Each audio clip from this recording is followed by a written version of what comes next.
Okay ka lang ba?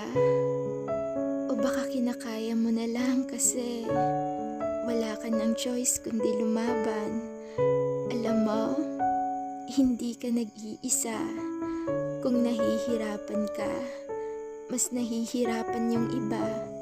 Kung may problema ka, mas doble-doble yung problema ng iba. Kung hindi mo na kaya, magpakatatag ka. Lagi mo itong isipin na hindi ka nag-iisa. Marami tayong dumadaan ngayon sa napakatinding problema. Pero sa dami ng problema mo, huwag mong kalimutan na magpasalamat sa taas ha. Kasi alam ko na nahihirapan ka.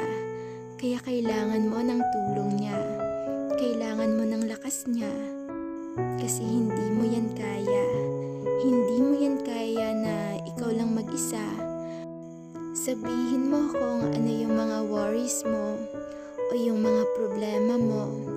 Pwede mong sabihin sa kanya na pagod ka na nauubusan ka na ng lakas. Pwede mong sabihin as in lahat. Kasi hindi ka niya i-judge. Kasi si Lord lang talaga ang makakatulong sa'yo.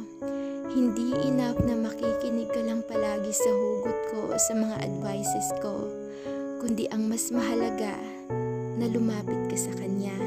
Okay? Kaya mo yan. Malalagpasan mo din yan.